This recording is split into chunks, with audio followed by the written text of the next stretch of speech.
Hello guys, Dan here from Dan's Tech, and today's video, guys, we're going to be having a look at a Cooler Master case. Now this is actually the Elite 120. This is the Elite 120 Advanced case. Now this is a mini ITX case. It's form factor mini ITX. You can only fit a mini ITX mobile in here. So the reason I've chosen this case is because I am going to be creating soon a guide on how to kind of put together a mini ITX editing slash gaming rig. Now I'll mainly use it for editing, but this is the case I've kind of chosen for the project. Now recently I've given you guys an overview of a Asus motherboard, the H81i, and that's a mini ITX mobile, and that's going to be going in this case. Now I'll say, in today's video I'm going to be bringing you kind of an overview of this case, and at the end I will kind of give you my kind of conclusions in building in this case. So it's kind of going to be like a review. Now I'm going to go over what's in the case, kind of the layout and all that kind of jazz, and just kind of show you what you can actually fit in this case. Now I will say it isn't one of the smallest mini ITX cases I've seen in the world. I have seen some really tiny cases,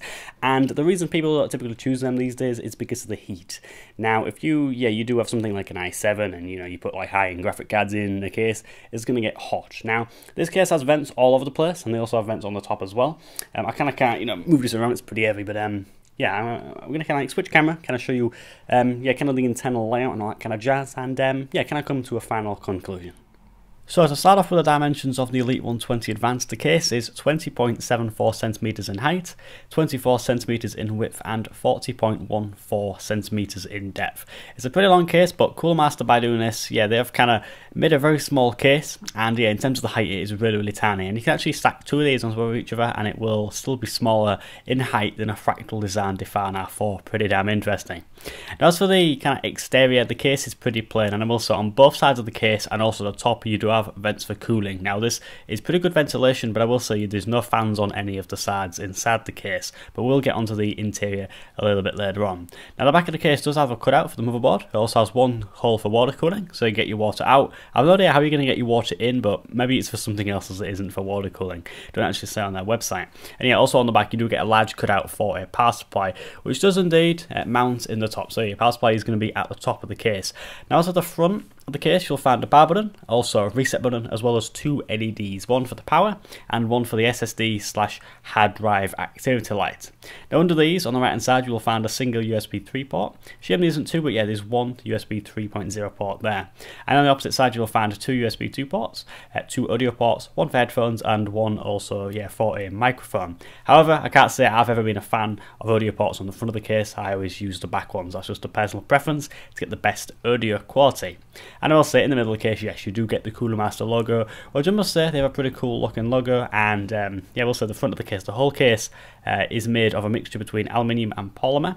And the rest of the case is actually made of steel alloy. So the front bit is, does feel a little bit plasticky, but the rest of the case is fully metal. And I will say the build quality on this case is pretty damn good. And just the front piece, it's brushed kind of like a light grey metal, and I will say it does look pretty damn nice. Pretty damn nice, that's the one. Now as for the inside, this is where a lot of cases generally go wrong. Now, just to start off where things go, you will have the motherboard mounted in the back of the case with a PSU above this, and from checking out the specs on Cooler Master's website, you only have 6.5 centimeters of clearance for the CPU cooler. So when I do my mini ITX editing build guide in this case, I will say that I'm probably just going to take the easy way out and use the Intel stock cooler. So stay tuned, guys, for that build if you're interested. And I should be posting that this weekend if you guys are interested. So mini ITX gaming slash editing rig should be pretty good.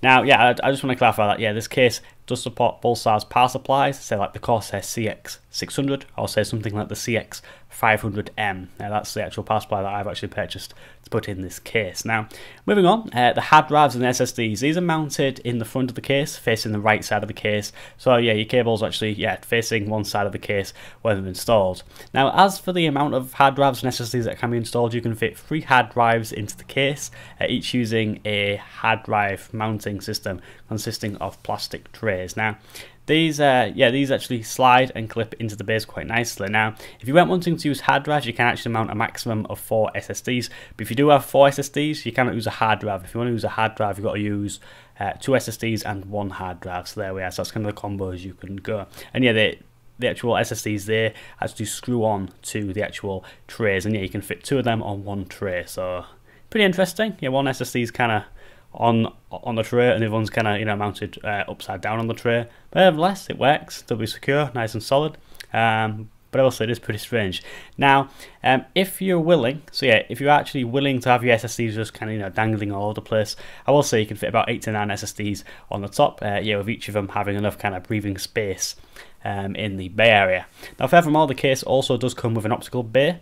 I will say, from looking at the top, you can actually unmount this. You can screw this out. So yeah, you can unscrew the screws and take this out if you don't want that, and that will give you a little bit more space. However, just because the way the case is, you know, kind of, you know, bit, you know, kind of laid out, by taking that out, you won't actually gain a lot of room. So I just want to make that pretty damn clear. Now, moving away from the storage and all that jazz, the case does come with 2 pre-installed fans, and I will say that you do also have mounting holes in between where the motherboard and also the hard drive cages are. So yeah, you could actually put another 120cm fan there, so do bear that in mind. That will actually give you better cooling, because in these small cases, cooling, you know, cooling's kind of, you know, not kind of the main priority for manufacturers, and yeah, the kind of the first priority is just get, yeah, just to get a mini ITX Mobo in there. Now, the included fans are, yeah, you get 2 included fans. So you get 120cm fan in the front, and also this spins at 1200 RPM, and then you also get a side fan on a metal bracket positioned to blow air onto the Mobo. And this is actually blowing onto the stock cooler at the moment, what I've got it set up as. Now, I will say this is an 8cm fan, and yeah, from me testing it, I will say, yeah, that yeah, the 8cm fan, it is pretty damn loud, and I will say that it does actually run at 2000 RPM, and because it's 80mm, that is pretty loud. However, you know, for some of you guys, you might be able to tolerate that, I will say that. Now, to conclude, and before I kind of roll the outro, I will say that I have built yeah, high-end video editing rig in this case, and I will say, just you know, just going to see some footage now. I will be making a full build guide on this, but it was easy to install all the components. There's nothing that I've really thought, oh god, this is awkward, this is awkward.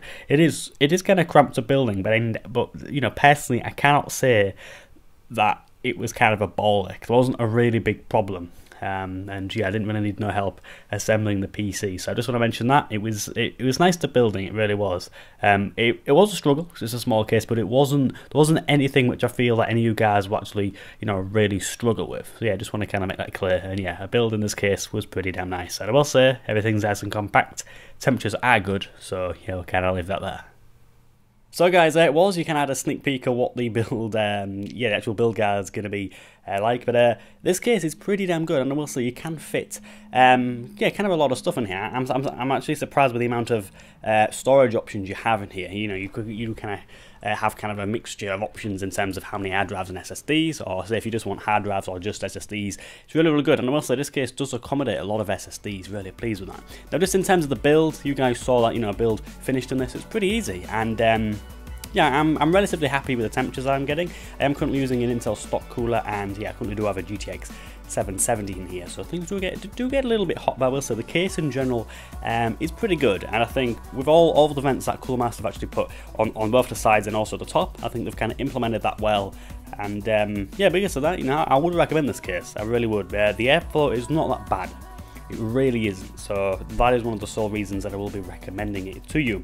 Anyway, guys, thank you for watching. Yeah, feel free to like, comment, and also subscribe, and I'll see you guys in my next video. Goodbye.